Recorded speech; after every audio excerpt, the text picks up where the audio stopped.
안녕하세요. 달빛 야와입니다. 들려드릴 이야기는 산중에서 만난 여인입니다.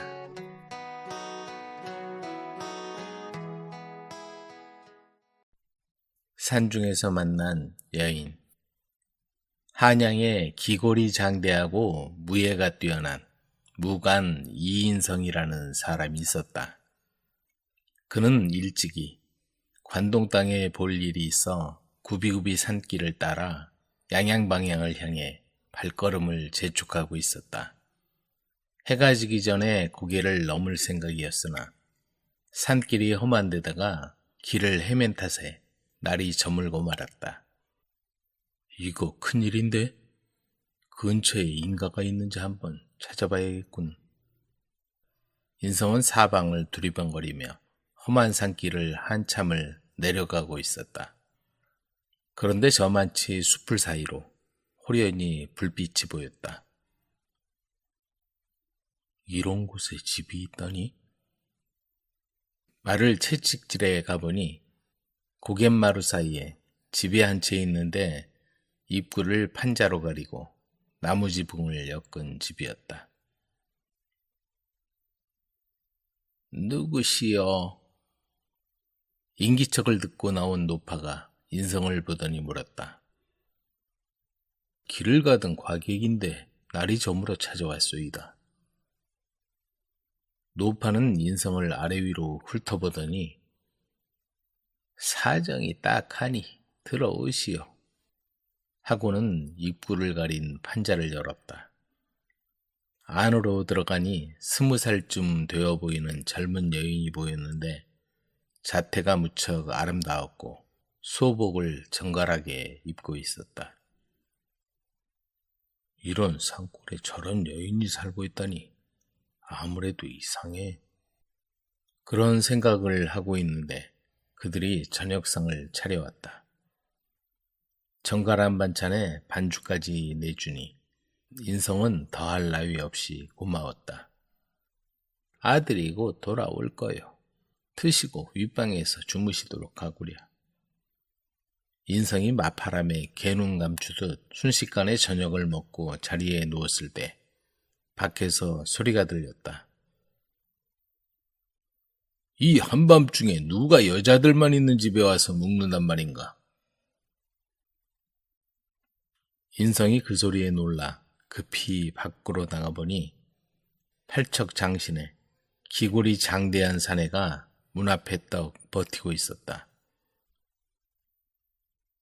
깊은 산중에서 길을 잃고 간신히 여길 찾아왔습니다.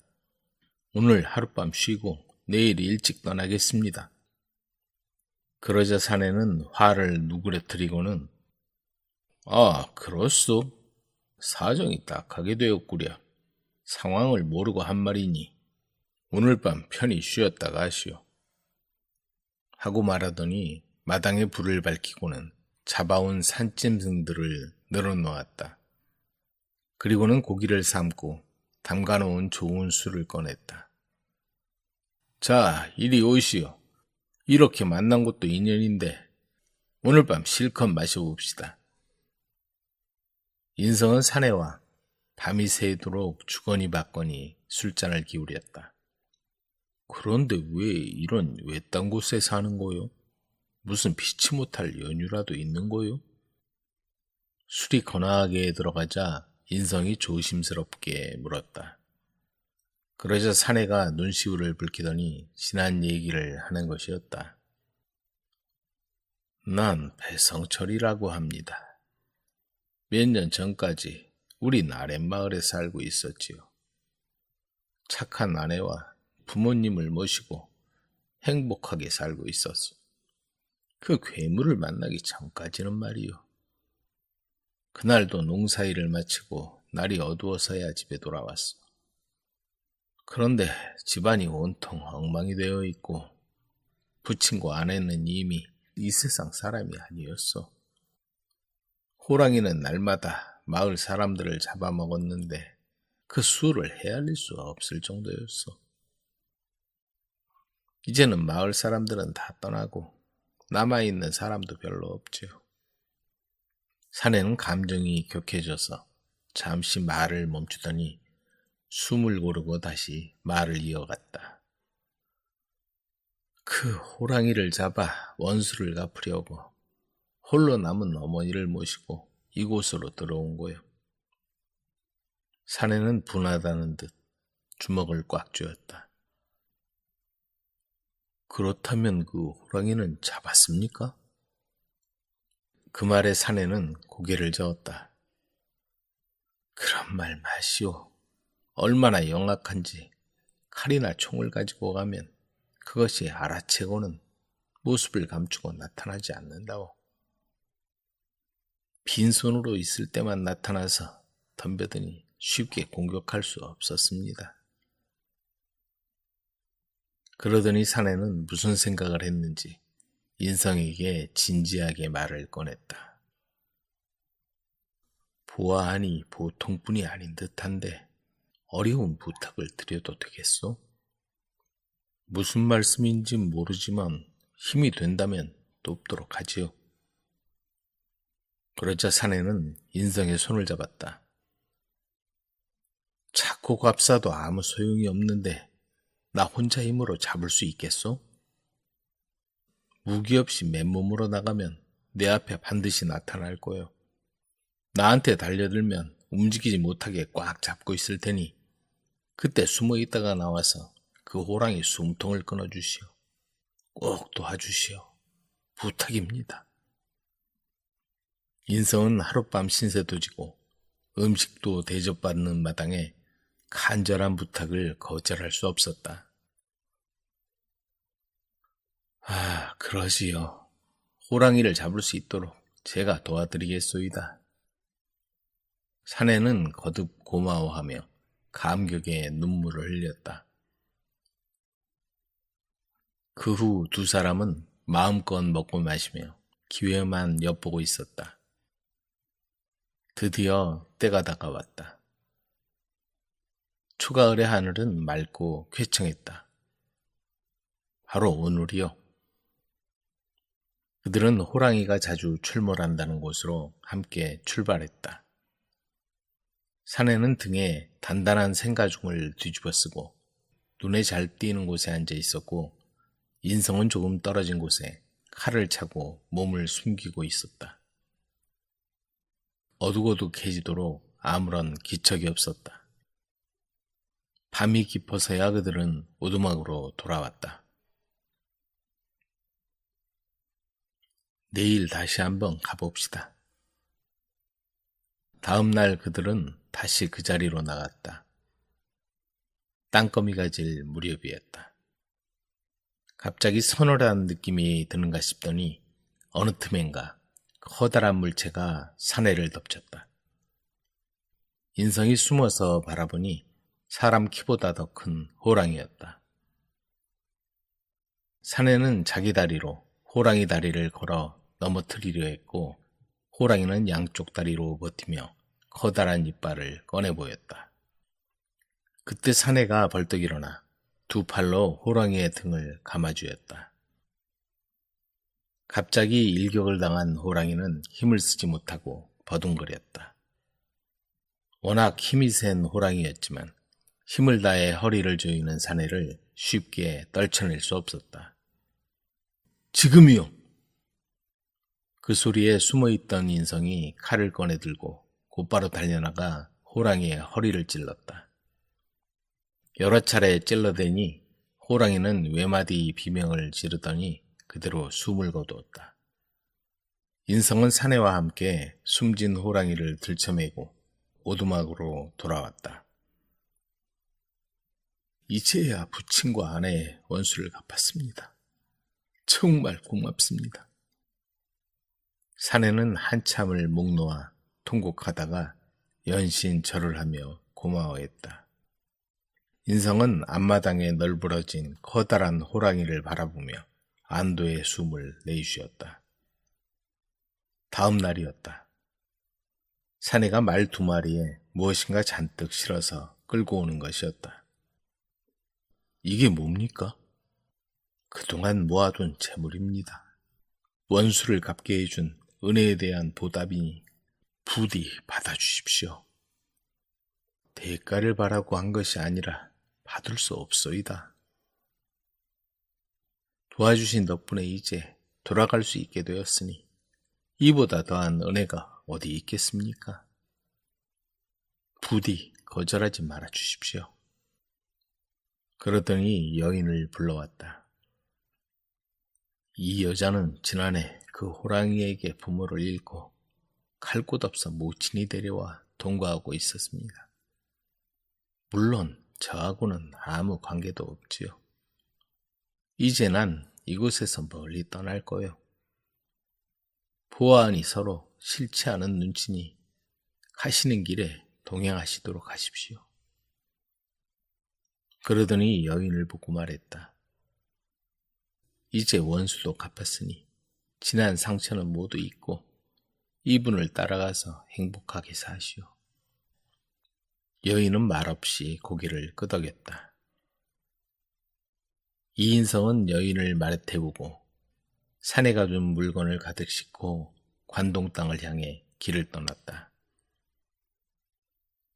한양으로 돌아온 인성은 능력을 인정받아 출세를 거듭했다. 세월이 흘러 가끔 그때의 일을 떠올리곤 했지만 그날 이후로 사내의 소식은 전혀 알 길이 없었다. 목화밭에서 만난 처녀. 서당에서 글 읽는 소리가 담장 너머로 들려왔다. 진구는 담 밑에 쪼그리고 앉아 그 소리에 귀를 기울였다. 또래 아이들과 함께 공부하는 모습을 꿈꿔왔지만 가난한 탓에 글 공부는 엄두도 내지 못했다.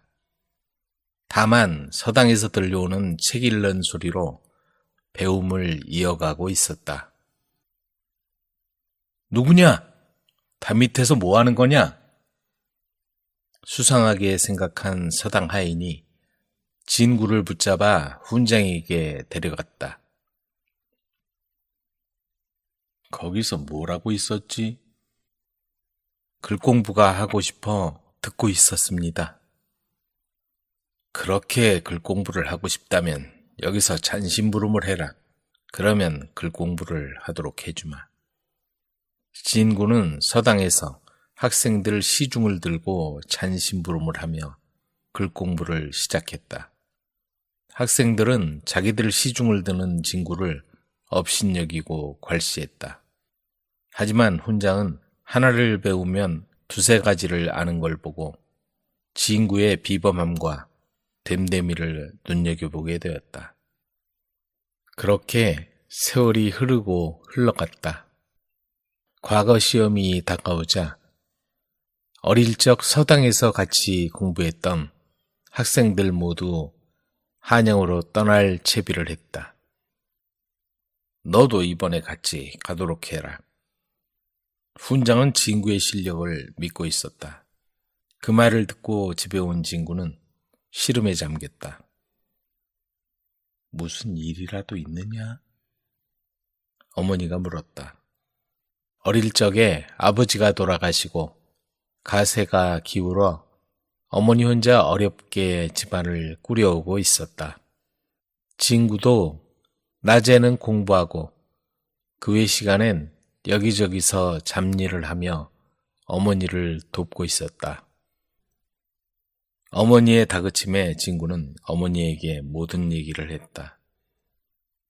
어머니는 아들의 모습에 눈시울을 붉히며 장하구나 내 아들. 이걸 여비에 보태 쓰도록 하거라. 어머니는 다른 아이들처럼 제대로 해주지도 못하는 진구를 볼 때마다 안타까웠는데 혼자 힘으로 공부해서 과거 시험을 보러 간다고 하니 흐뭇하면서도 눈칫밥 먹으면서 공부했을 아들을 생각하니 마음이 아려왔다. 어머니는 지금까지 아끼고 아껴 모아둔 돈을 꺼내 진구에게 건넸다. 하지만 이건 이럴 때 쓰려고 모아둔 거란다. 일행들을 따라서 잘 다녀오거라. 어머니, 열심히 해보겠습니다. 어머니는 진구가 과거에 급제한다는 생각은 엄두도 내지 못했다. 다른 학생들은 밤낮 없이 학문에만 매진했지만 진구는 일하랴 심부름하랴 공부할 겨를이 별로 없었기 때문이다. 그렇게 진구는 일행들과 같이 한양길에 올랐다.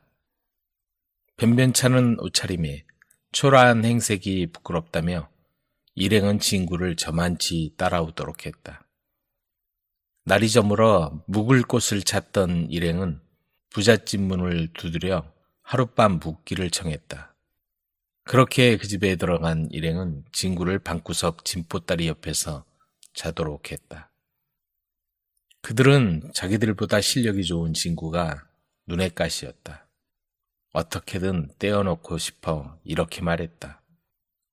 내일도 우리하고 함께 가려면 저 마당에 있는 배나무에서 배를 한아름 따와라. 알았어? 진구가 생각해보니 날이 밝으면 보는 눈이 많아 어려울 것 같았다.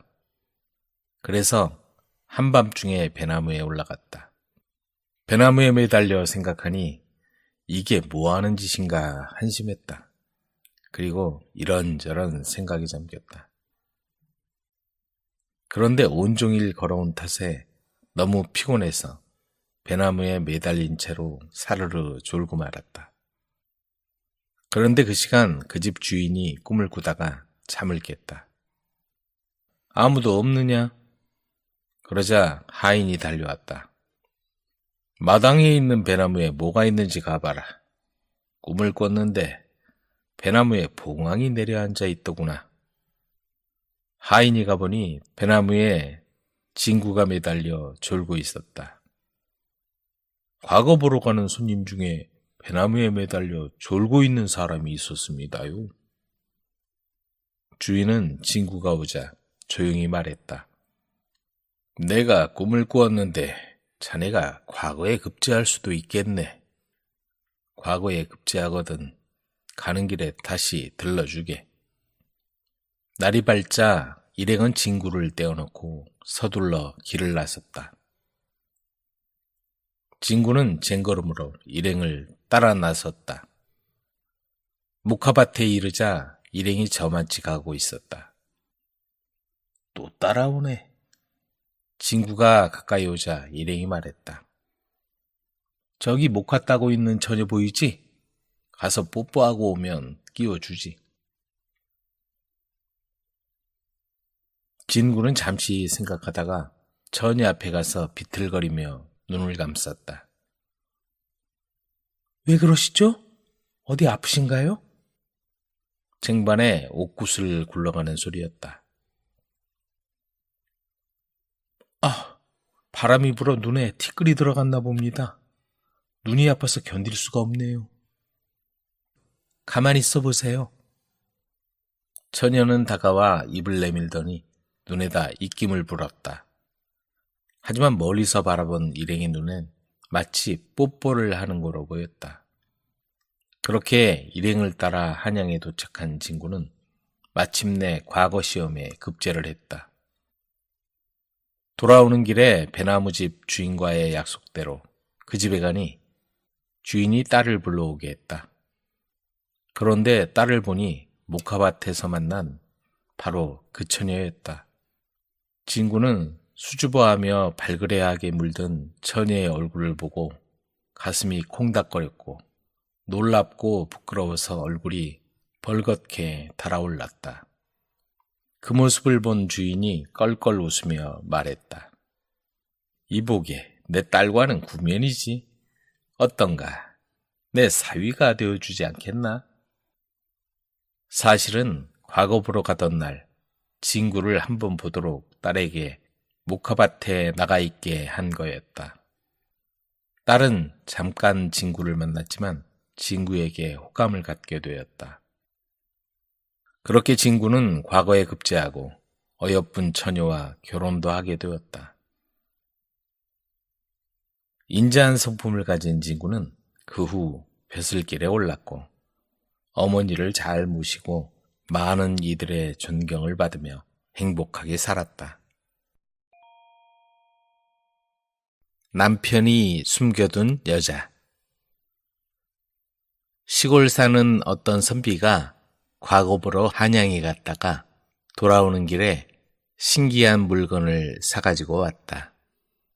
그건 거울이라는 거였다. 자기 모습을 비춰주는 물건을 보니 너무 신기해서 많은 돈을 주고 산 것이다. 과거도 떨어진 주제에 돈만 낭비한다고 잔소리를 들을까봐 거울을 장롱에 숨겨놓았다. 그리고는 아침 저녁으로 몰래 꺼내서 자기 모습을 비추어 보곤 했다. 오메, 정말 신기하네.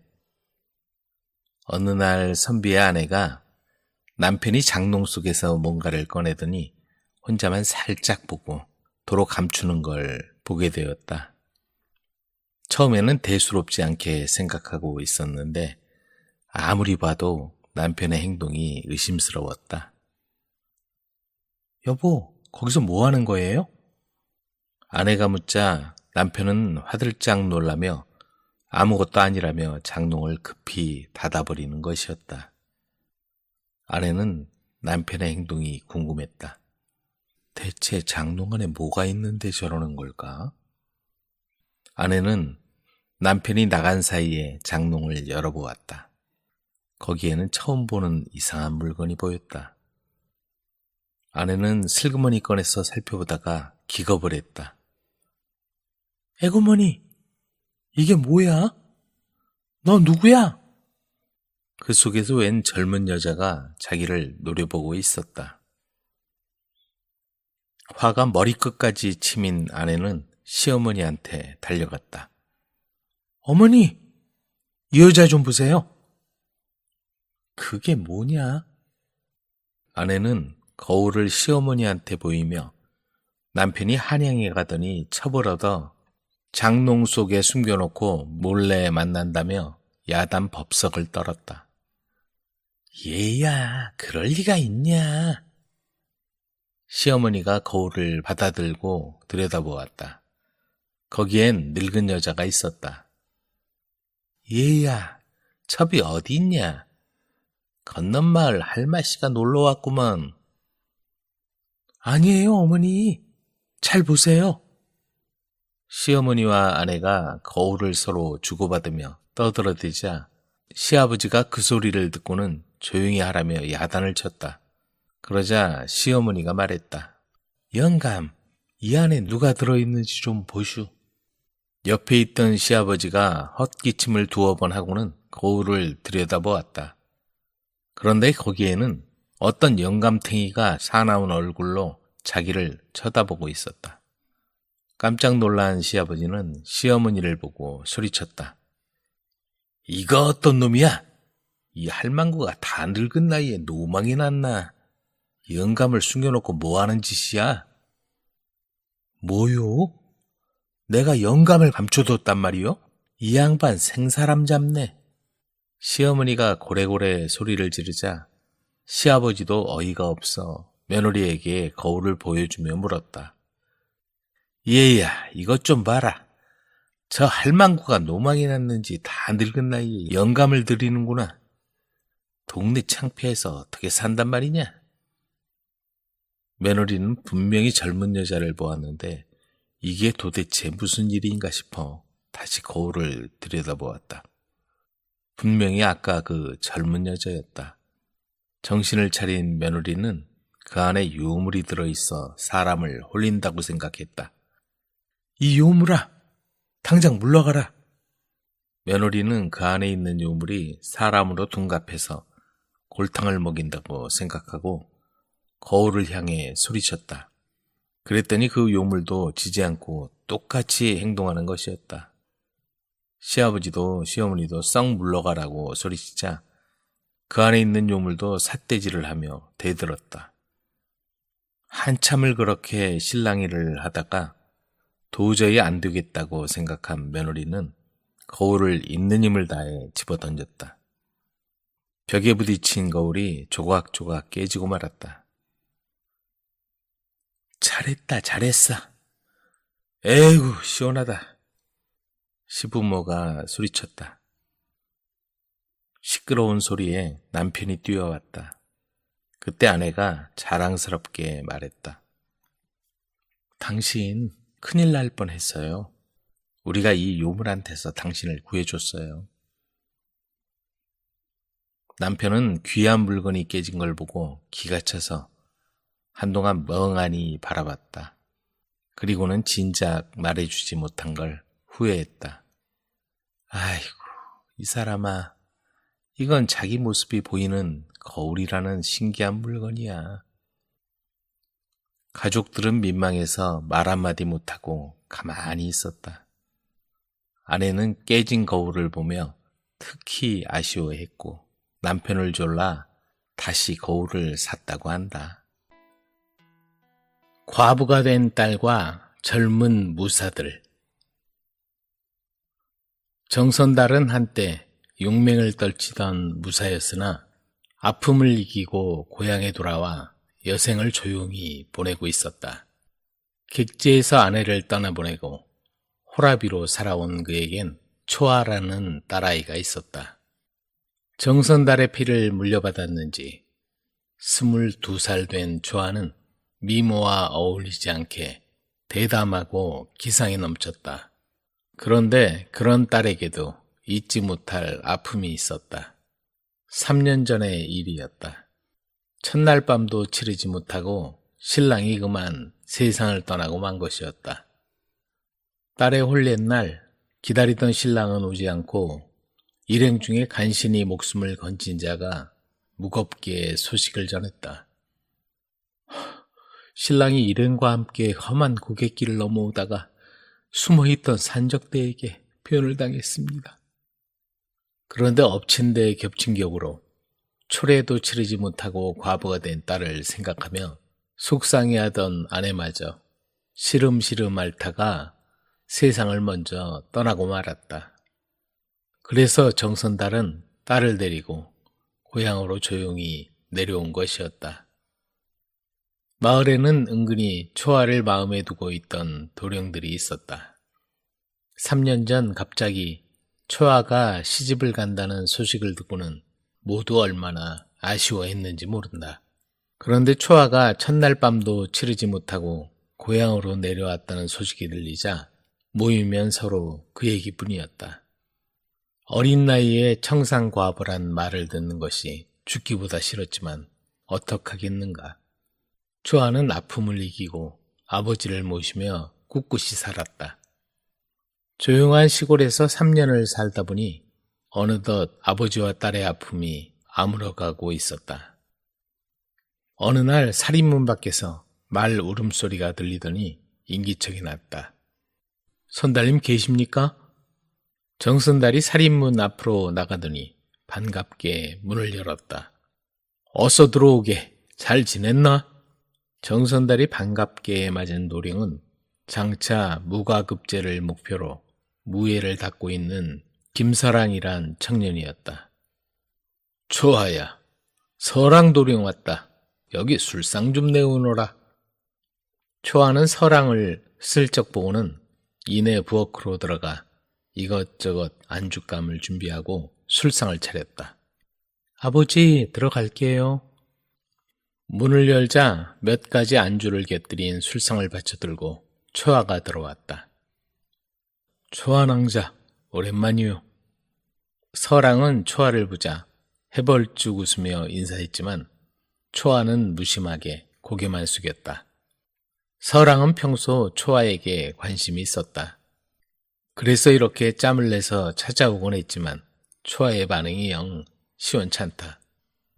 정선달은 집안 좋고 돈 많은 김서랑을 사윗감으로 점찍어 놓았지만 문제는 초아에게 좋아하는 남자가 있다는 거였다.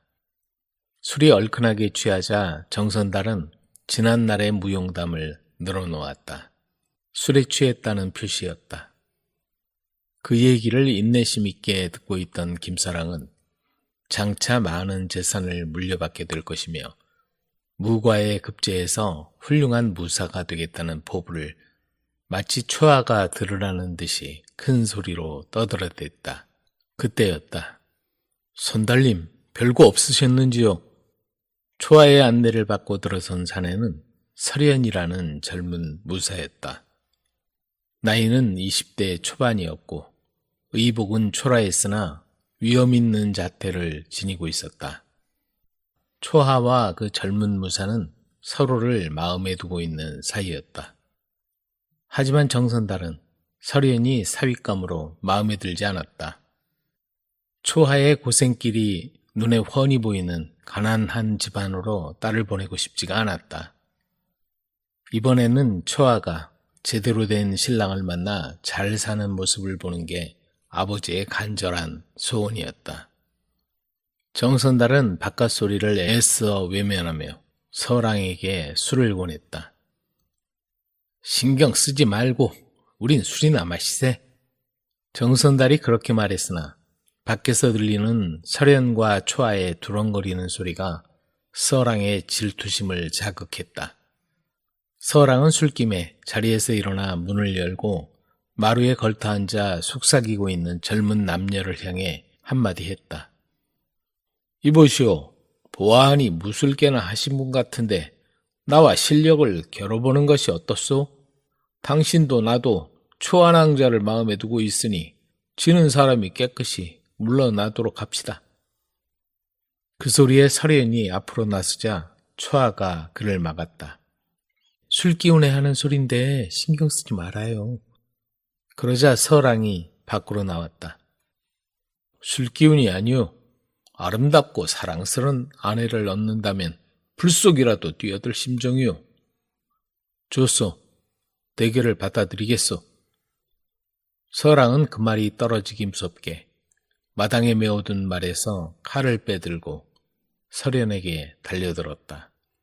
대결이라고 하기보단 적과의 싸움이라도 벌이듯 눈엔 살기마저 감돌았다. 설현도 재빠르게 차고 있던 칼을 빼서 서랑의 공격을 막았다. 두 사람 다 질투심과 자존심이 걸린 대결에서 조금도 물러서질 않았다. 처음엔 대수롭지 않게 바라보던 정선달도 사생결단이라도 낼 것 같은 두 사람의 모습에 사태의 심각성을 느꼈던지 밖으로 나왔다. 이보게들 진정하게. 대결은 좀처럼 승부가 나지 않았다. 얼마나 시간이 흘렀을까. 마침내 서랑의 칼이 바닥에 떨어졌다. 다시 집어드시오. 아니요. 내가 졌소. 깨끗이 양보하겠소. 김서랑도 약속을 지키는 사내였다. 떨어진 칼을 주워 말에 꽂더니 말에 올라 그 길로 돌아가 버렸다. 정선달은 서랑이 대결에서 져서 돌아가 버리자 설현과 초아의 만남을 반대할 명분이 약해졌다. 하지만 그렇게 포기한 서랑을 생각하면 한숨이 새어나왔다. 그런 일로 여자를 포기해? 어리석기는. 들녘에 곡식이 무르익는 가을이 왔다. 설현과 초아도 혼인을 준비하고 있었다.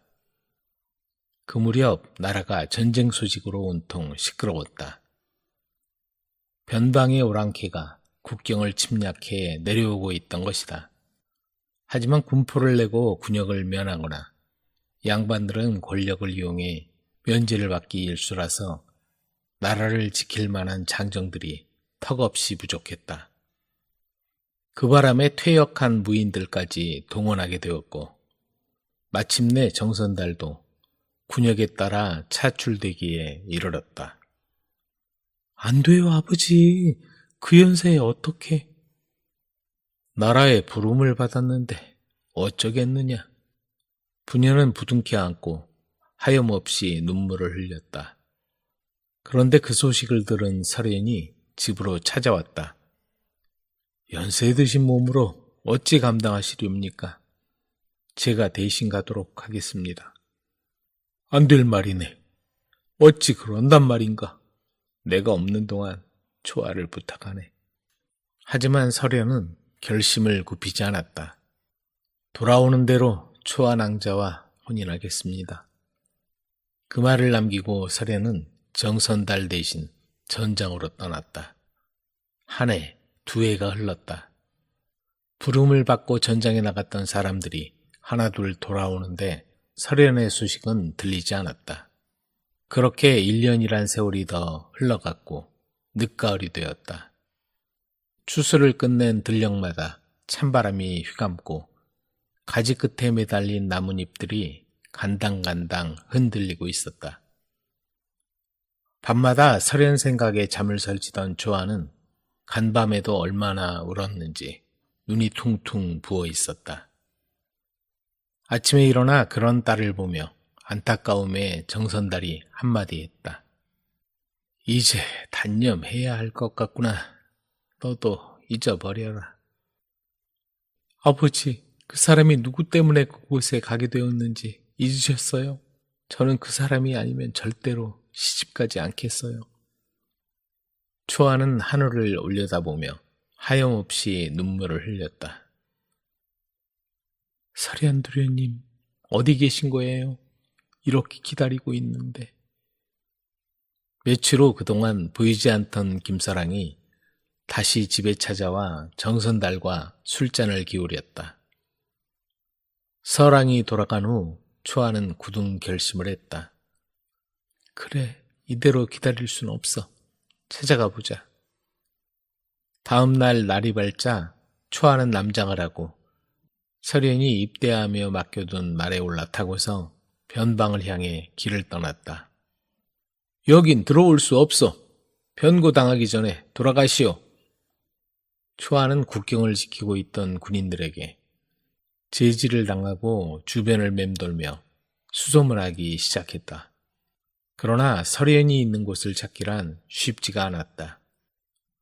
며칠을 찾아 헤매던 초아는 설현 찾기를 포기하고는 힘없이 집으로 돌아오고 있었다. 그때 길을 따라 돌아오는 초아의 눈에 부상당의 다리를 절뚝절뚝 절며 지팡이에 의지해 걸어오는 사내의 모습이 보였다. 그건 바로 3년 전 전장으로 떠났던 설현이었다. 초아는 말에서 내려 설현 앞으로 다가가 기쁨의 눈물을 흘리며 말했다. 도련님, 저예요. 왜 돌아오지 않고 여기서 이러고 있는 겁니까? 이런 꼴로 어떻게 낭자를 볼 수 있겠소? 나를 포기하고 다른 사내와 혼인할 때까지 낭자 곁에 나타나지 않기로 작정했어. 무슨 소리를 하는 거예요? 제가 도련님의 다리가 되어드리겠어요. 지금 당장 돌아가요. 두 사람은 그 길로 집을 향해 발걸음을 옮겼다. 여보게, 어서 오게. 정선달도 부상당한 설현을 보며 미안함과 반가움에 꼭 껴안았다. 허튼 생각을 하려 한 자신이 마냥 부끄러웠다. 한 달이 지난 후 그들은 혼례를 올렸다. 혼례식엔 김사랑도 자리를 같이 해 진심으로 두 사람을 축하해 주었다. 설현은 무사의 꿈은 포기했지만 대신에 아름답고 사랑스러운 신부를 얻게 되었다.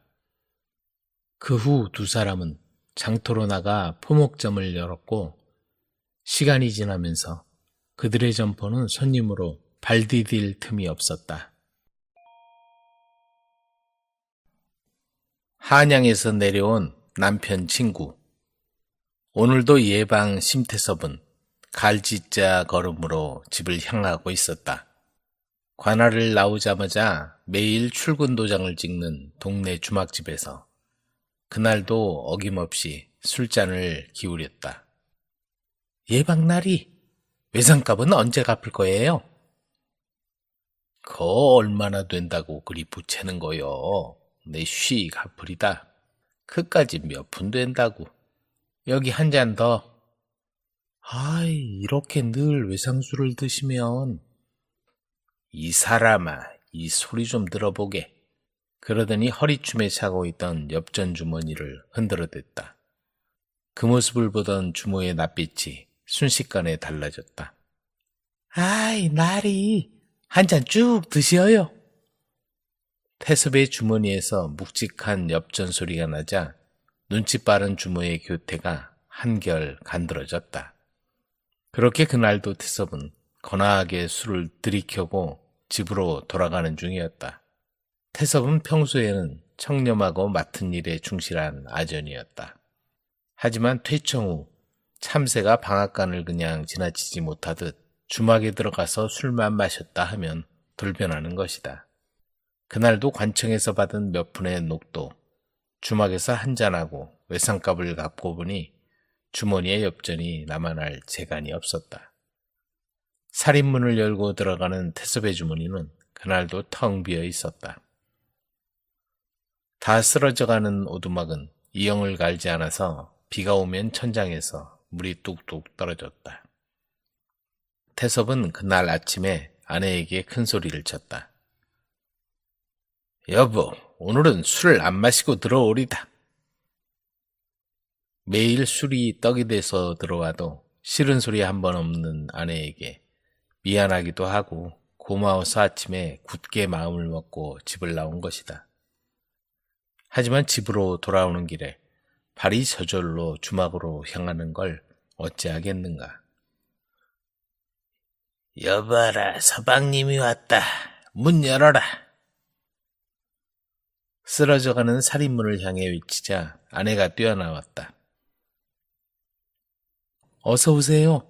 오늘도 한잔 하셨구려. 한잔 했지. 한양에서 친구가 내려와서 그냥 올 수가 있어야지. 착하고 순진한 아내는 그 흔한 잔소리 한마디 없이 남편을 부축해 방에다 눕혔다. 착한 아내는 남편이 팥으로 매주를 쏜다 해도 믿는 그런 착하고 착해 빠진 여자였다. 거짓말을 하고 보니 미안해진 남편은 아내를 이불 속으로 불렀다. 여보, 이리 들어오구려. 아내는 부끄러운 듯 얼굴을 붉히며 이불 속으로 들어갔다. 태섭은 아내의 수척해진 몸을 껴안으며 눈물을 찔끔거렸다. 미안하구먼, 미안하고 말고. 아침이 밝아왔다. 내가 죽일 놈이지. 어쩌자고 그걸 다 퍼주었나. 이러다가 식구들 길거리에 나앉힐 판이지. 술이 깨자 태섭은 취흥이 올라 주머니를 탁탁 털어버린 걸 기억하고는 깊은 한숨을 내쉬었다. 일어나셨어요? 속풀이 좀 하세요. 아내가 북어대가리에 붙은 살점을 말라 푹 끓여서 가지고 들어왔다. 그리고 평소에는 묻지도 않던 아내가 그날은 웬일로 누구하고 마셨는지 꼬치꼬치 물어보는 게 아닌가. 저기 한양에서 오랜 친구가 내려와서. 태섭은 머뭇거리며 둘러댔다. 저 한양 친구 함자가 어떻게 되는지요?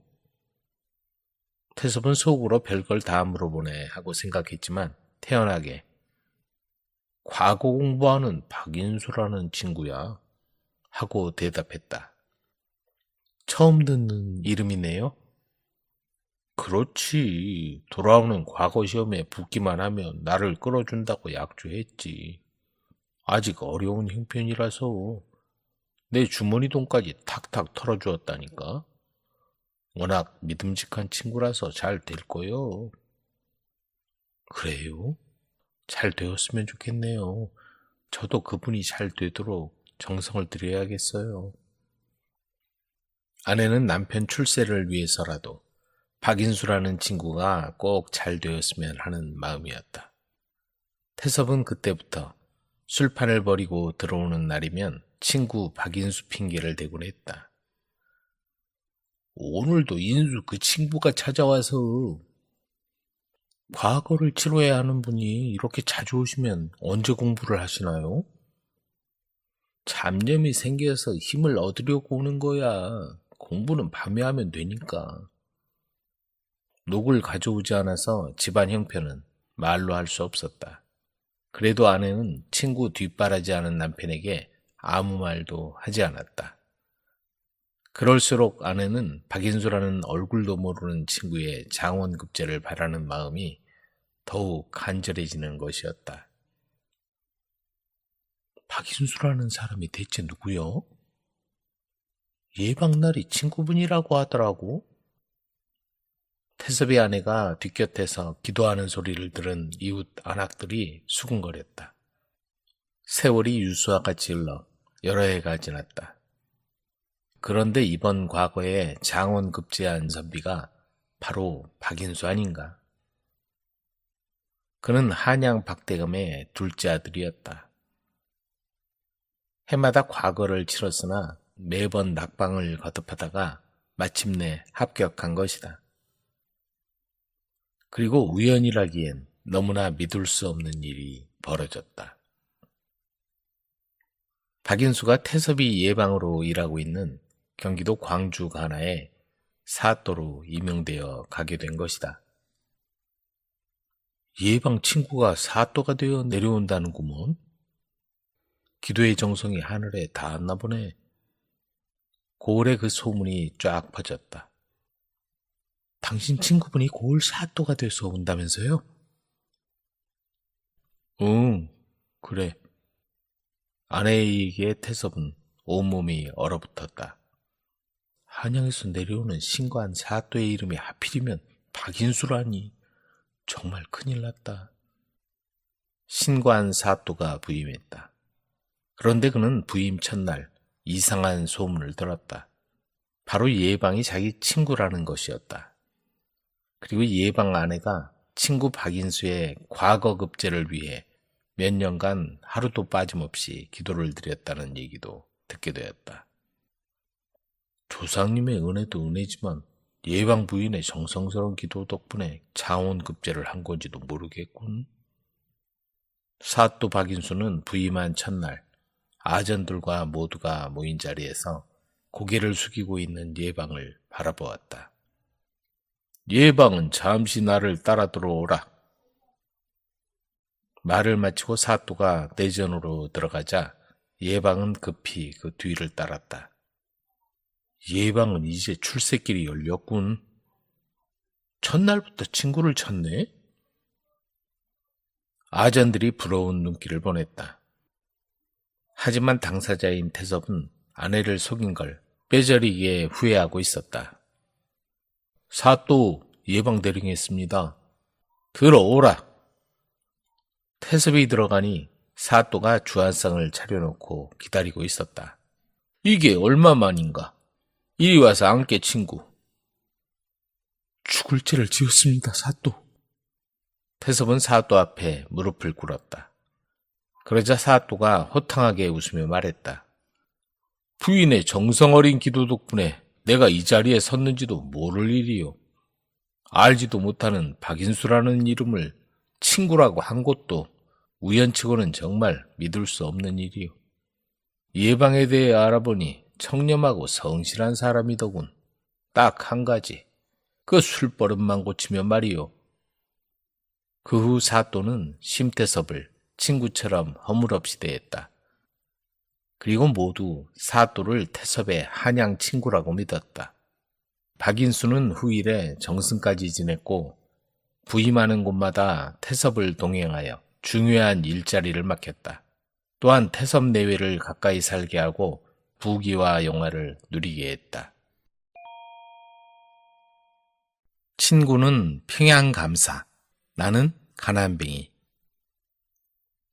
어려서부터 같은 동네에 살며 가깝게 지내온 김씨와 박시성의 두 친구가 있었다. 어느 날 두 사람은 이렇게 맹세했다. 우리 둘은 무슨 일이 있어도 변치 말도록 하세. 앞으로 누가 잘 되고 누가 못 되든 반드시 행복과 불행을 함께 나누세. 몇 해 후 두 사람 처지가 천지 차이로 달라졌다.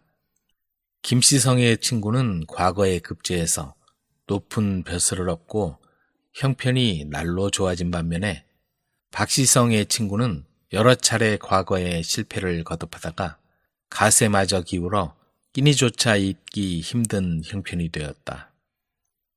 그래서 박은 김을 의지해 살아갔고 김 역시 박을 도와줄 수밖에 없었다. 그런데 김이 지난날의 약속을 저버리지 않고 도와주기는 했지만 마치 적선이라도 하듯이 굶어 죽지 않을 만큼의 식량밖에는 주지 않았다. 박은 그런 자신의 처지가 창피하기도 하고 친구인 김의 행동이 야속하게 여겨졌지만 어쩔 수 없이 참아야만 했다. 그래도 김은 만날 때마다 여보게, 앞으로 내 벼슬이 높아지면 그때 가서는 더 잘 돌봐주겠네 하고 마음을 달래주었다. 그렇게 세월이 흘러 김이 평양 감사가 되어 떠나게 되었다. 김이 떠나면서 박에게 평양에 가서도 계속 식량을 보낼 테니 굳이 평양까지 찾아오지 말게 하고 말했다. 그 말을 듣고 박은 매우 고마워했다. 그러나 평양으로 떠난 김은 그 후 통 소식이 없을 뿐 아니라 식량도 보내주지 않았다. 그때까지 김만 의지해 살아온 박은 살 길이 막막해졌다. 자신의 배고픔은 젖혀두고라도 식구들의 굶주림은 참으로 견디기가 어려웠다. 참다 못해 박은 평양으로 친구를 찾아가기로 마음먹었다. 누덕누덕 기운 옷에 노자 한 푼 없이 집을 나섰다. 여러 날 걸식을 하며 부르튼 발을 질질 끌고 가까스로 평양에 닿았지만 자기를 맞는 김의 태도는 너무나 뜻밖이었다. 평양 감사라면 누구보다 권세 있고 호사스러운 자리였다. 그런데 딱한 형편에 처한 친구를 맞이하는 그의 태도는 너무나 냉정했다. 찬밥 한 그릇을 마루에 차려주게 하고는 아무 소리 말고 어서 돌아가게 하며 냉대하는 것이었다. 박은 서름이 복받쳐 올라 당장 뛰쳐나오고 싶은 걸 참았다. 자네가 나를 이렇게 대할 줄 꿈에도 몰랐네. 그는 울먹이는 소리로 이렇게 말하고 대문을 나섰다. 김은 그러한 박을 차가운 눈으로 바라보고만 있었다. 박은 곧장 성 밖으로 나왔다. 마음 같아서는 대동강물에 뛰어들고 싶을 뿐이었지만 집안 식구들 때문에 그럴 수도 없는 자신의 처지가 너무 원망스러웠다. 박은 휘청거리며 정처 없이 걸었다. 한참을 걸어 날이 어두워질 무렵 눈에 띄는 길가 주막을 찾아들었다. 박은 지친 나머지 그만 그 자리에 쓰러져 버리고 말았다. 그러자 나이가 지긋한 한 여인이 박을 방으로 데리고 들어가서 몹시 시장하실 텐데 우선 식사부터 드시고 한숨 푹 주무시지요 하며 밥상을 차려주었다. 감사께서 분부하신 일이옵니다. 여인은 그렇게 말하고 물러갔다. 뭐? 감사가 분부를 했다고? 나를 굶어 죽지 않을 정도로 고생을 시킬 모양이구먼. 박은 너무나 노여웠다. 하지만 워낙 여러 날을 굶은지라 음식상을 대하고 보니 그냥 물리칠 수가 없었다. 다음 날 날이 밝아 눈을 뜨자마자 박은 갈 길이 급해 그 길로 주막을 나와서 며칠을 두고 비틀비틀 걸었다. 아무 데서나 자고 아무 집이고 닥치는 대로 찾아 들어가 얻어먹었다. 옷은 넝마처럼 헐고 몰골은 험하기 이를 데 없었다. 원망하는 것도 지치고 집 걱정도 잊었다. 지친 몸을 간신히 끌며 한 걸음 한 걸음 옮기고 있었다. 그럭저럭 송도 가까이 왔을 때였다. 느닷없이 관청 하인 옷차림의 사내가 뒤쫓아와 평양 감사께서 이 편지를 전해드리라고 하셨습니다 하고 서신을 건네주고는 돌아가 버렸다. 박은 어리둥절한 표정으로 겉봉을 뜯었다. 자네 집에 초상이 났으니 속히 가보게. 이렇게만 적혀 있을 뿐 누가 어떻게 죽었는지 한마디도 쉬어있지 않았다. 박은 정신을 똑바로 차리고 기운을 내서 집을 향해 걸음을 재촉했다. 마치 무엇에 홀린 사람처럼 정신없이 걸어서 간신히 집에 닿고 보니 또 다른 일이 그를 기다리고 있었다. 전에 자기가 살던 오두막집에 전혀 알지도 못하는 사람이 사는 게 아닌가. 박은 가슴이 미어졌다. 기어이 집마저 넘어가고 말았구나. 틀림없이 온 식구가 거리를 헤매다가 누가 죽은 모양이로군. 이렇게 중얼거리며 흐르는 눈물도 닦지 않고 정처 없이 걸었다. 밤이 깊어갈 무렵 박은 어느 고래등 같은 기와집 대문 앞에서 주저앉고 말았다. 그때 안에서 인기척에 놀라 어린 종이 대문을 열고 밖으로 나왔다. 그리고 그 어린 종은 주저앉아 있는 박을 보고는 혹시 이 어른이? 하고 눈이 휘둥그레져서 급히 안으로 뛰어들어갔다. 정신이 흐릿한 중에도 박은 몸을 일으켜 대문 안쪽을 들여다보았다. 그러자 안에서 상복을 입은 젊은이와 여인들이 뒤따라 나왔다. 순간 박은 저건 내 아들 아닌가? 아니, 우리 집 식구들이다. 하고 외치며 깜짝 놀랐다. 안에서 나오던 사람들은 박의 소리를 듣고 놀라 멈칫 서서 한참 바라보았다. 아니, 아버님 아니세요? 이게 대체 어찌된 일입니까? 아들은 입을 벌린 채 담을 줄을 몰랐다. 여보! 아내도 말을 잇지 못했다. 모두 박을 바라보는 눈빛이 마치 이 세상 사람이 아닌 귀신을 대하는 듯 했다. 박이 집안을 천천히 둘러보니 안채 큰 마루에 장례의 준비가 되어 있었다. 식구들의 부축을 받으며 안으로 들어간 박은 비로소 자초지종을 알게 되었다. 박이 평양으로 떠난 지 여러 날 후 평양 감사 심부름이라며 어떤 사람이 찾아와 지금의 집으로 식구들을 옮겨 살게 해주었다는 것이다. 곳간에 식량까지 가득 채워서 말이다. 그 후로 통 소식이 없더니 엊그제 벼랑간 한 사람이 역시 평양 감사 심부름이라며 관을 떠매고 와서 이댁 주인 어른께서 평양에서 병환으로 돌아가셨습니다. 하고 가버렸다. 그래서 내일 발인을 하려던 참인데 뜻밖의 박이 이렇게 살아 돌아왔다는 것이었다. 그러니 어느 누가 놀라지 않겠습니까? 하고 아내가 말했다. 마치 꿈을 꾸는 것 같다고 했다. 또 한 가지 놀라운 일이 벌어졌다. 박이 관뚜껑을 열었더니 그 안에 금전과 은전이 가득 들어있는 게 아닌가. 거기에 쪽지가 하나 들어있었는데 다음과 같은 내용이 적혀 있었다. 사람이 재물을 쉽게 얻으면 쉽게 없애고 게을러지기 마련이라네. 그래서 자네한테 마음에도 없는 고생을 시켰다네. 이건 그동안 내가 아끼고 모은 것이니 부디 뜻있게 써주기 바라네. 박은 김의 글을 보고 흐느껴 울었다. 그리고 친구의 우정을 오해한 자신이 한없이 부끄러웠다. 수다쟁이 부인. 어느 마을에 부유한 지주의 작은 밭을 빌려 경작하는 농부가 있었다. 어느 날 밭을 가는데 곡괭이에 뭔가 걸려서 움직이지 않았다. 처음엔 돌이라고 생각했지만 자세히 살펴보니 옛날 동전으로 가득한 커다란 금화 상자였다. 그 안에는 수백 년 전 전쟁이 일어났을 때 숨겨놓았던 금화가 가득했다. 세상에 이럴 수가. 집으로 가져가자. 농부는 그걸 집으로 질질 끌고 갔다. 물론 원래 주인은 오랜 옛날에 죽었다.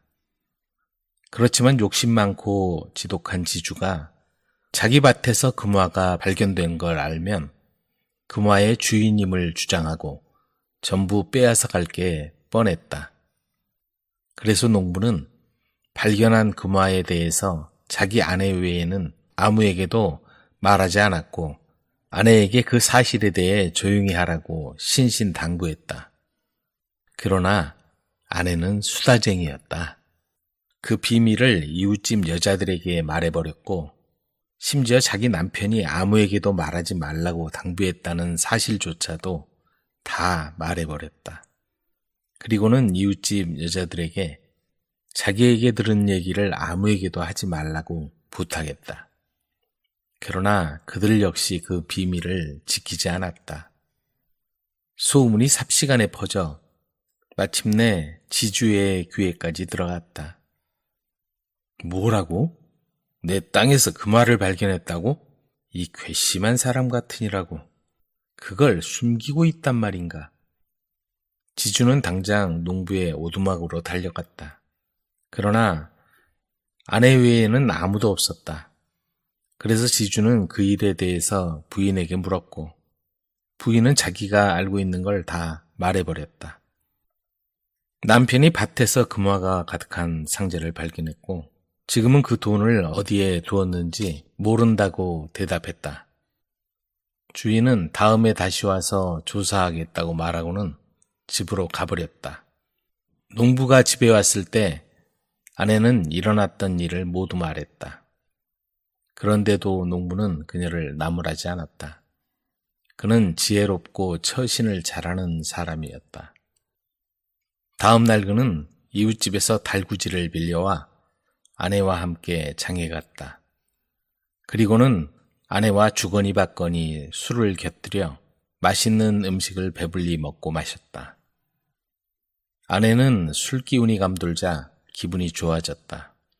농부는 집에 오는 길에 따끈따끈한 찐빵을 잔뜩 사서 커다란 망태기에 집어넣었다. 늦가을이었고 바람이 세차게 불 때 그들은 어둠 속에서 달구지를 타고 집으로 돌아오고 있었다. 아내는 술을 마신 탓에 취기가 올라 고온이 잠들어 있었다. 한참을 간 후에 아내의 머리에 빵이 떨어져서 잠이 깨었고 또 하나가 그녀의 무릎으로 떨어졌다. 아직 술이 덜 깨서 몽롱한 아내가 다시 잠이 들자 빵들이 다시 비오듯 떨어졌다. 남편이 빵을 공중으로 던지고 있었던 것이다. 무슨 일이에요? 뜨거운 빵이 하늘에서 내려와요. 아내가 남편에게 소리쳤다. 당신 말이 맞아. 빵이 하늘에서 떨어지고 있어. 날씨가 좋지 않구려. 아내는 다시 잠이 들었다. 지주의 집을 지나가고 있을 때 아내는 나귀 울음소리에 잠을 깼다. 저건 뭐예요? 그녀가 불안한 듯 소리쳤다. 이런 말 하긴 그렇지만 사실 저건 우리 지주에게 돈을 빌려준 도깨비요. 이자를 갚지 않아서 도깨비가 지주를 고문하고 있어. 채찍으로 때리고 있구려. 무서워요. 빨리 여기서 떠나요. 아내가 말했다. 그래서 남편은 소에 채찍을 가했다. 그리고 마침내 그들은 안전하게 집에 갔다. 집에 도착해 남편이 말했다. 여보, 들어봐요. 장터에 있을 때 나쁜 소식을 들었어. 적이 지금 이 나라에 침입했고 밤에는 우리 마을까지 올 거라네. 위험하니 당신은 창고에 숨어 있어요. 그동안 난 우리 재산을 잘 보호할 테니. 그래서 아내는 밤새 벌벌 떨면서 창고에 숨어 있었다. 남편은 밖으로 나가서 큰 소리로 비명을 질렀다. 밤새도록 아내가 잠을 못 자게 하려는 것이었다. 농부는 아침 무렵에 아내에게 나와도 된다고 말했다. 다행이야. 우리 재산을 지켰어. 적들과 밤새 싸웠는데 새벽에 여기를 떠났어. 정말 다행이네요. 모든 것이 잘 끝났어요. 놀라서 죽는 줄 알았어요. 며칠 후에 지주가 집 앞에 서 있는 농부를 찾아왔다. 자네 내 밭에서 찾은 금화는 어디 있나? 남자는 금화에 대해서 아는 바가 없다고 말했다. 거짓말하지 말게.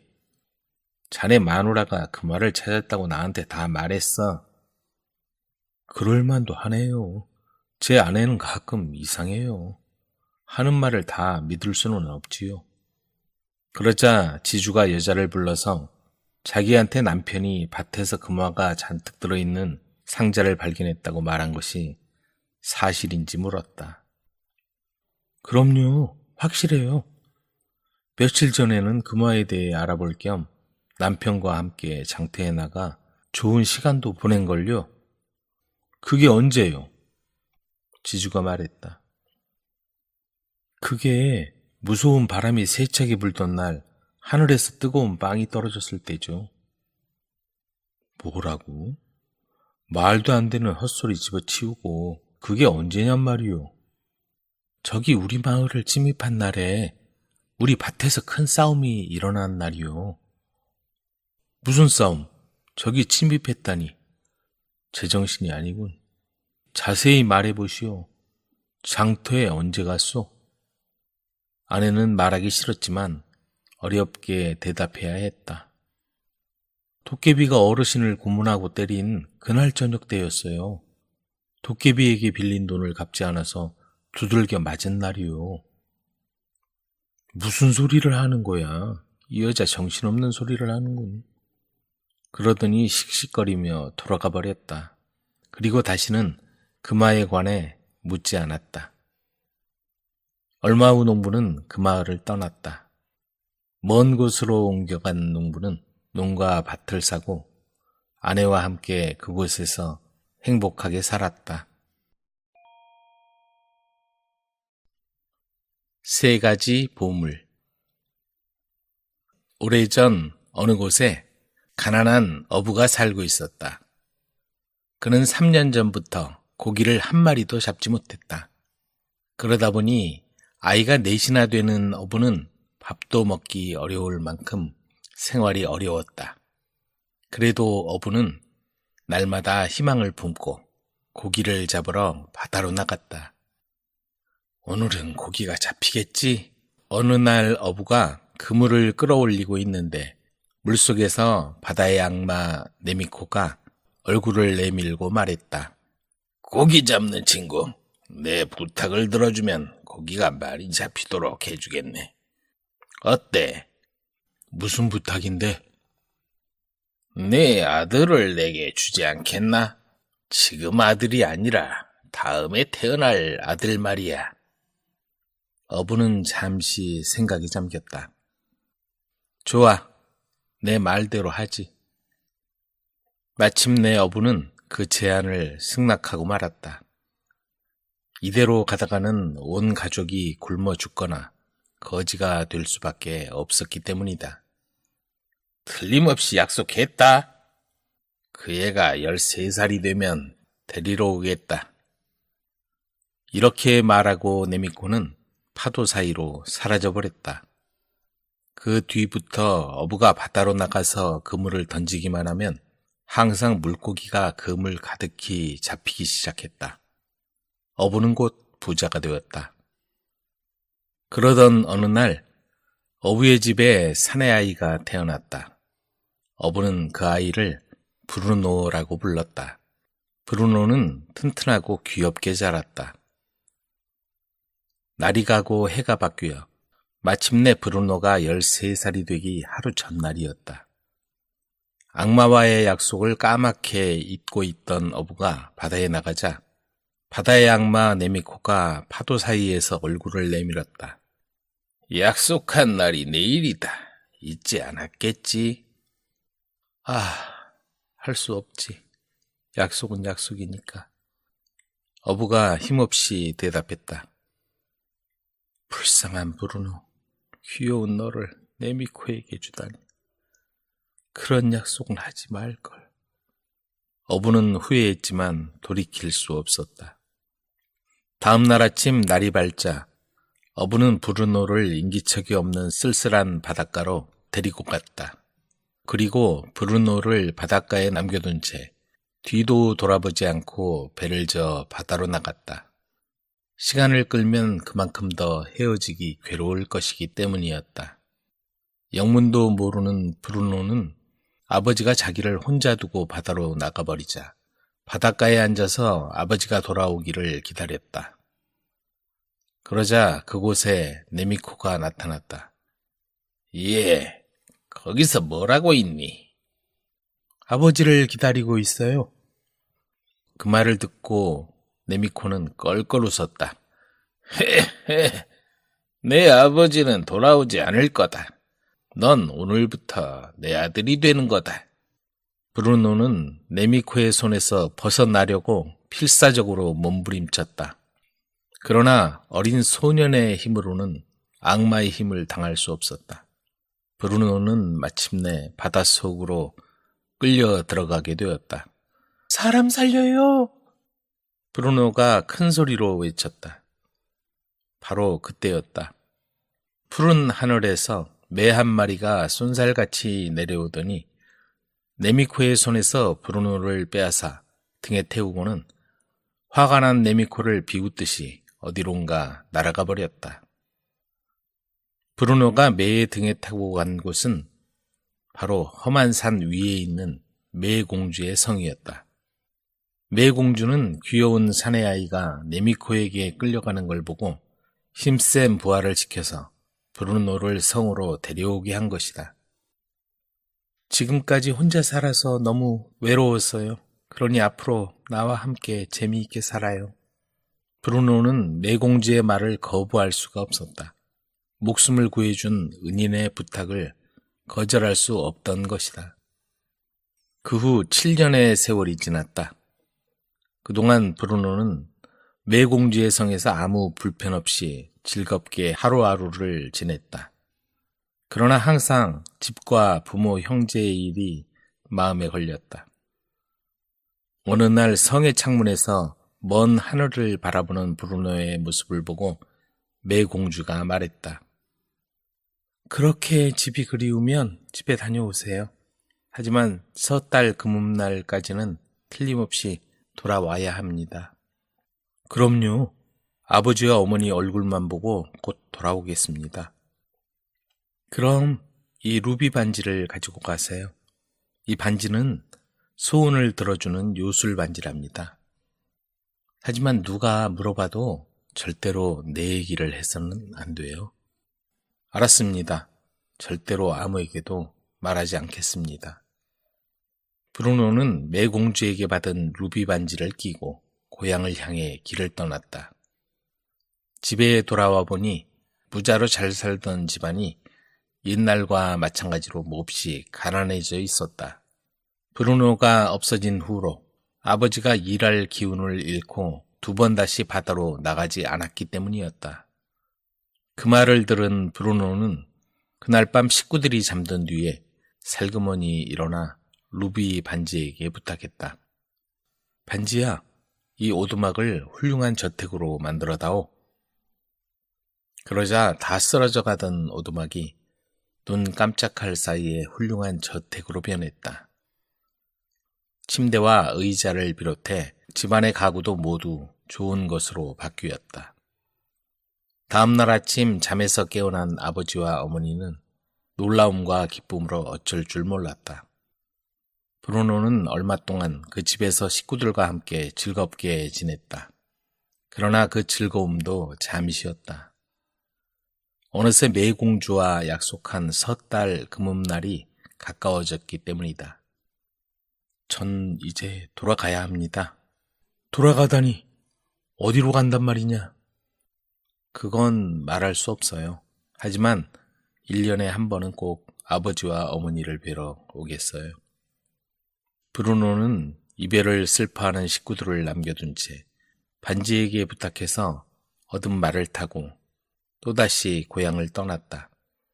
매공주의 성을 향해 여행을 계속하던 브루노가 어떤 나라를 지나다 보니 때마침 무술 시합이 한창 벌어지고 있었다.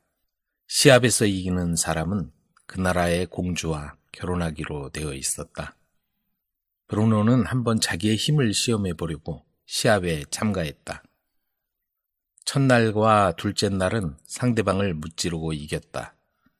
드디어 마지막 날이 되었다. 브루노는 이번 시합에 이기면 바로 매공주가 있는 성으로 돌아가자 하고 생각했다. 브루노는 마지막 시합도 있는 힘을 다해 잘 싸웠다. 마지막 한 사람을 물리쳤을 때 브루노는 빠져나갈 수조차 없을 정도로 많은 사람에게 둘러싸여 버렸다. 임금님은 브루노를 가까이 불러 말했다. 정말 잘 싸웠다.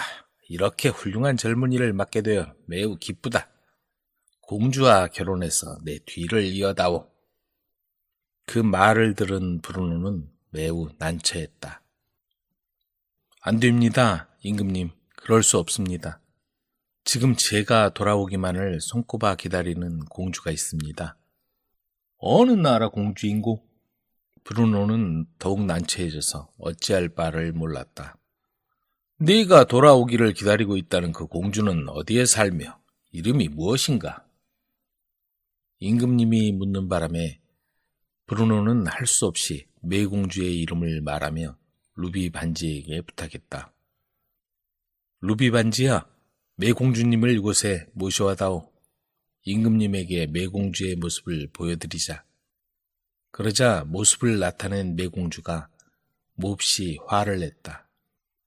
내 얘기는 하지 말라고 그렇게 부탁했는데 도대체 어찌 된 일이죠? 당신처럼 약속을 지키지 않는 사람과는 이제 상대하지 않겠어요.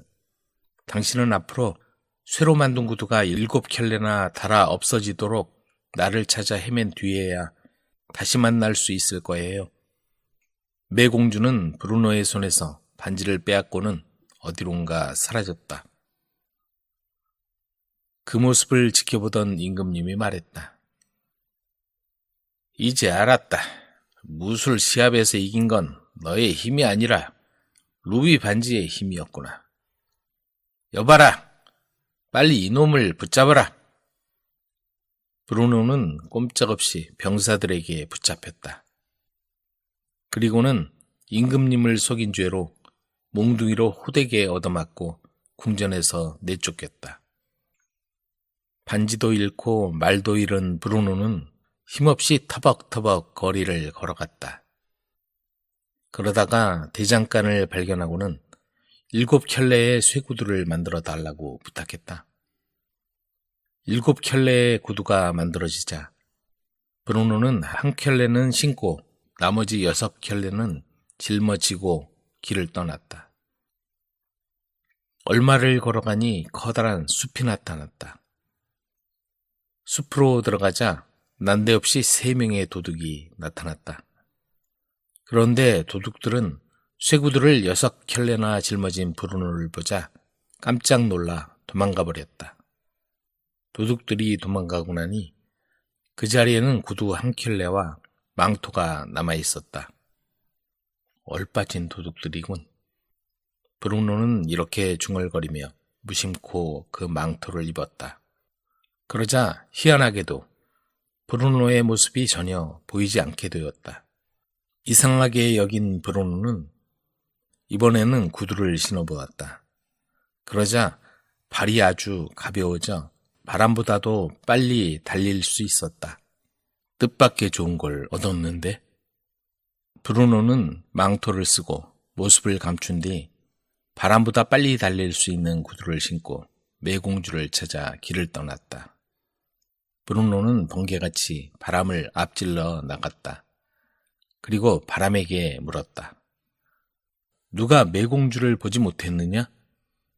바람은 온 세계를 휩쓸고 다니니까 틀림없이 매공주의 행방을 알고 있으리라 생각한 것이다.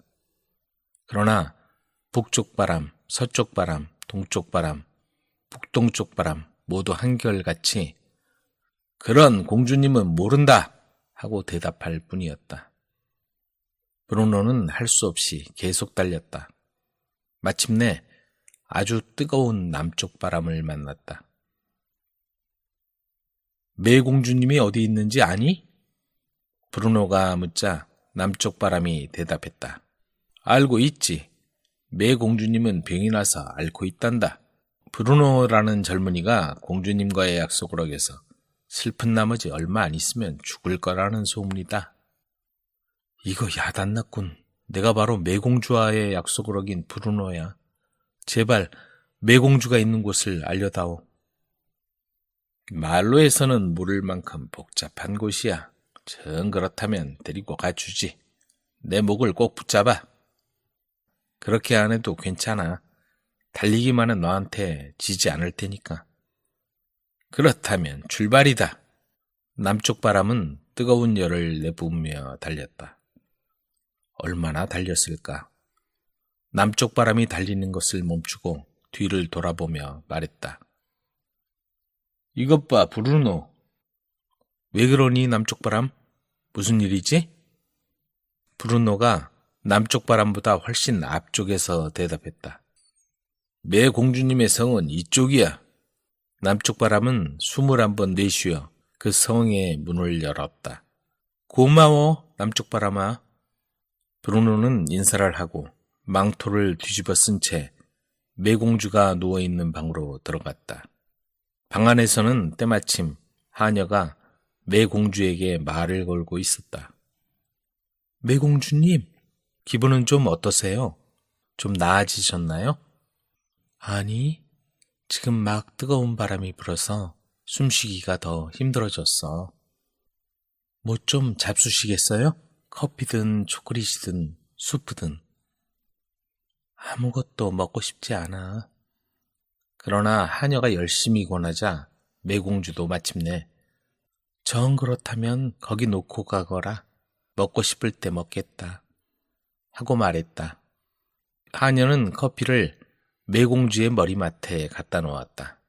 그러나 하녀가 나가자 망토를 뒤집어 쓴 브루노가 몰래 그 커피를 마셔버렸다.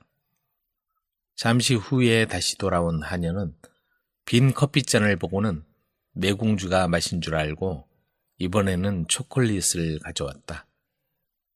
그러자 그것도 브루노가 몰래 먹어버렸다.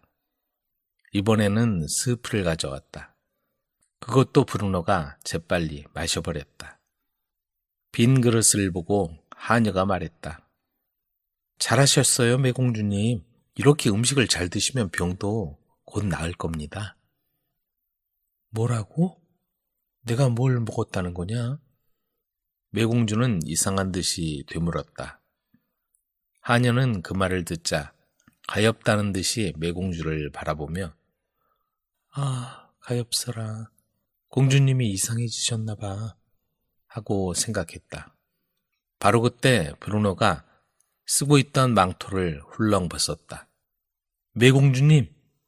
어머! 브루노! 갑자기 눈앞에 나타난 브루노를 보고 매공주는 매우 기뻐했다. 그 뒤 매공주는 병이 다 나았으며 두 사람은 결혼했다. 결혼식 날에는 먼 곳에 있는 브루노의 아버지와 어머니 그리고 형제들도 모두 초대했다. 브루노는 매공주와 결혼한 뒤로 행복하게 잘 살았다고 한다. 세 사람의 멍청이. 어느 농부에게 딸 셋이 있었다. 큰딸은 신랑감이 정해져서 곧 결혼하기로 되어 있었다. 어느 날 신랑 될 사람이 찾아왔다. 어서 오게나. 어머니는 사위 될 사람을 반기며 둘째 딸에게 말했다. 차를 끓여야 하니 빨리 가서 물을 길어 오거라. 하지만 물을 길러간 둘째 딸은 아무리 기다려도 돌아오지 않았다. 어머니는 조바심이 나서 셋째 딸에게 말했다. 아니, 어디서 꾸물거리게 이렇게 늦을까? 언니가 뭐하고 있는지 빨리 가봐라. 셋째 딸이 가보니 둘째 딸은 우물가에 멍청하게 앉아 있었다. 언니 뭐하는 거야? 엄마가 빨리 물 길러 오래. 동생 말을 들은 둘째 딸이 이렇게 대답했다. 나 지금 곰곰이 생각하는 중이야. 언니가 곧 결혼하지 않니? 그러면 얼마 안 있어 아기가 태어날 거 아니야. 그 아기 이름을 뭐라고 지을까 생각하는 거야. 그 말을 들은 동생은 손뼉을 치며 말했다. 아, 정말 멋진 생각이야. 그거라면 내가 더 멋진 이름을 생각해낼 수 있을 거야. 동생도 둘째 딸과 같이 우물가에 주저앉았다. 이렇게 두 멍청이 딸은 시간이 지나도 돌아올 줄 몰랐다. 참다 못한 어머니가 직접 우물가로 갔다. 기가 막히는군. 너희 뭐하고 있는 거냐? 어머니는 화가 머리끝까지 나서 야단쳤다. 그러자 두 딸은 불만스러운 표정으로 말했다. 지금 굉장히 중요한 것을 생각하고 있어요.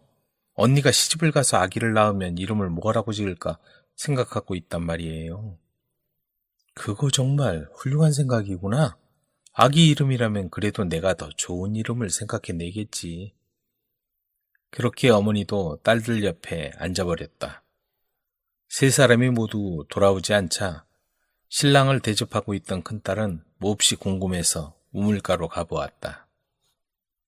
아니, 어쩌면 엄마까지도 그러고 계세요? 언제 손님한테 차를 대접할 작정이시죠? 정말 기가 막히는군요. 큰딸은 화를 내며 말했다. 그렇지만 얘야, 내가 결혼해서 아이를 낳으면 이름을 뭐라고 지을까 하는 아주 중요한 문제를 생각하고 있지 않니? 어머니가 이렇게 말하자 큰딸도 금방 기뻐했다. 어머, 정말 좋은 생각이네요. 거기까지는 아직 생각지 못했어요. 나도 같이 생각할래요. 아무리 기다려도 아무도 돌아오지 않자 이상하게 생각한 신랑감은 우물까지 찾아갔다. 우물가에 멍청하게 앉아있는 네 사람을 보고서 말했다. 거기서 도대체 뭘 하는 겁니까? 사실은 자네와 내 딸이 결혼해서 아기를 낳으면 이름을 뭐라고 지을까 하고 다 같이 생각하는 중이라네. 어머니의 말을 들은 신랑은 너무나 어이가 없었다. 그렇다면 평생 그렇게 생각하고 계십시오. 당신들보다 더 바보스러운 사람 셋을 만나면 다시 돌아와서 당신 딸과 결혼하겠어요. 신랑은 여자들의 바보스러운 모습을 보고 결혼할 마음이 없어진 것이다. 젊은이가 한참 걸어가다 보니 어떤 집의 주인 여자가 대패로 마루를 열심히 깎고 있었다. 여보시오, 뭐라고 계십니까? 젊은이가 물었다. 햇빛이 들어올 길을 닦는 중이라오. 그러시다면 문을 활짝 열어놓으면 햇빛이 얼마든지 들어올 텐데요. 그거 참 좋은 생각이군요. 좋은 것 가르쳐줘서 고맙소. 주인 여자는 크게 기뻐하며 마루 깎는 일을 그만두고 문을 활짝 열었다. 눈부신 햇살이 방 가득히 비쳤다. 그곳에서 얼마 안 가서 농부가 소를 때리기도 하고 고삐를 당기며 지붕 위로 끌어올리려는 것을 보았다. 도대체 어떻게 하시려는 겁니까? 젊은이가 물었다. 별일 아닐세. 저 지붕 위에 돋아난 풀을 소에게 먹이려는 걸세. 그러시면 소를 지붕에 끌어올릴 게 아니라 아저씨가 올라가서 풀을 뜯어 소에게 먹이면 되잖아요. 그거 참 좋은 생각을 알려줘. 고맙군. 소는 너무 무겁단 말이야. 농부는 기뻐하면서 공손히 절얼했다. 다시 한참 가니 어떤 남자가 나뭇가지에 널어놓은 바지를 입으려고 껑충 뛰었다가는 떨어지며 무척 애를 쓰고 있었다. 바지를 나뭇가지에서 걷어내린 다음에 입으면 되지 않소? 그거 옳은 말씀 미처 생각 못했구먼. 남자는 싱글거리며 말했다. 젊은이는 그 멍청한 아가씨가 있는 집으로 다시 돌아와 큰딸을 아내로 삼았다. 그 세 딸보다 더 바보스러운 사람 셋을 만났기 때문에 어쩔 수가 없었다. 죽음의 왕과 주정뱅이. 술 마시는 걸 좋아하는 남자가 있었다. 그는 매일 취할 때까지 술을 마셨다. 술에 취하면 무슨 일이 일어날지도 모르고 심지어 모기떼가 달려들어 마구 피를 빨아도 알지 못했다. 모기들이 술이 섞인 자기 피를 먹고 취했다는 것도 알아채지 못했으니까. 그런 남자에게도 아내와 아이들이 있었고 바라는 것이 한 가지 있었다. 죽기 전에 내 아들이 성직자가 되는 걸 보고 싶다.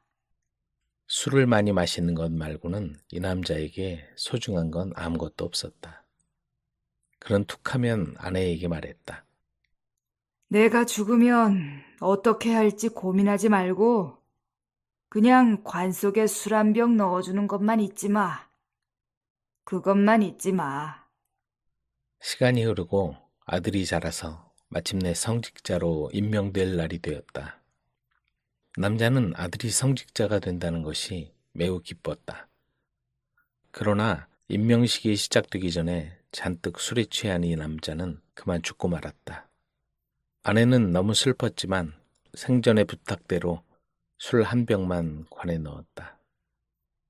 영혼이 몸에서 빠져나온 죽은 주정뱅이는 술 한 병을 가지고 지옥으로 갔다. 죽음의 왕은 새로 도착한 주정뱅이에게 인사를 했다. 자는 일생 동안 좋은 일을 많이 했는가? 아니요. 저는 좋은 일을 하는데 신경을 쓰지 않았어요. 단지 술을 마시는 데만 시간을 보냈지요. 그러면서 그는 술병을 열고 죽음의 왕 앞에서 술을 마셨다. 술의 향이 죽음의 왕의 코를 자극했다. 죽음의 왕은 궁금했다. 무엇 때문에 일생을 술을 마시며 보내게 된 거지? 술이 그렇게도 맛이 좋은가? 주정뱅이는 고개를 끄덕이며 죽음의 왕에게 술을 조금 부어주었다. 만약 내 말을 믿지 못하겠으면 한번 마셔보세요. 술은 남자의 가장 좋은 친구입니다. 술은 남자에게 충실합니다. 술을 마시면 조금 취하지만 긴장이 풀리게 되고 위안을 준답니다. 죽음의 왕은 호기심이 생겨 그 말이 진짜인지 아닌지 알고 싶어서 술을 마셔보았다. 맛은 별로 좋지 않았지만 주정뱅이의 말처럼 왠지 긴장이 풀리고 기분이 좋아졌다. 죽음의 왕과 주정뱅이는 앉아서 병을 다 비울 때까지 마시며 떠들었다. 그런데 갑자기 남자는 자기 과거가 떠올라서 울기 시작했다. 죽음의 왕은 혼란스러웠다. 갑자기 왜 그러지? 너는 단지 술을 다 마신 것뿐인데 왜 우는 건가? 아들 생각이 났어요. 아들의 성직 임명식에 가지 못하게 돼서요. 아들이 성직자가 되는 것을 꼭 보고 싶었어요. 아들이 성직자가 되는 것을 본다면 죽어도 여한이 없었어요. 죽음의 왕은 그의 말이 진심이라는 걸 알았다. 비록 착한 일은 하지 않았더라도 아들이 성직자가 되기를 바랄 만큼 좋은 믿음을 갖고 있다는 것이 만족스러웠다. 그래서 죽음의 왕은 생명책을 펴고 주정뱅이에 대해서 살펴보았다. 그 남자는 겨우 40살이었다. 죽음의 왕은 남자의 목숨을 살려주고 조금 더 지상에서 살게 해줄 수 있었다. 울지 마라. 내가 1년 동안 지상으로 보내주겠다. 그러면 너는 아들이 성직자가 되는 것을 볼 수 있다. 그리고 1년 후엔 지옥으로 데려올 사람을 보내겠다. 여기 수명책을 봐라. 너는 지금 40살이다. 여기 내가 일만큼 더 해주겠다. 그건 내가 1년을 너에게 더 주겠다는 것이다. 그리고 너는 다시 돌아올 때 술 한 병을 더 가져와야 한다. 죽음의 왕은 취한 상태로 생명책에 1이라고 그었다. 그리고 책을 덮고 부하에게 주정뱅이를 지상까지 배웅해 주라고 했다. 남자는 죽었다가 다시 살아났다. 그는 아내에게 죽음의 왕과의 약속을 얘기해 주었다. 그리고 아들의 성직 임명식 준비를 했다. 드디어 아들은 성직자가 되었고 그 남자는 매우 기뻤다.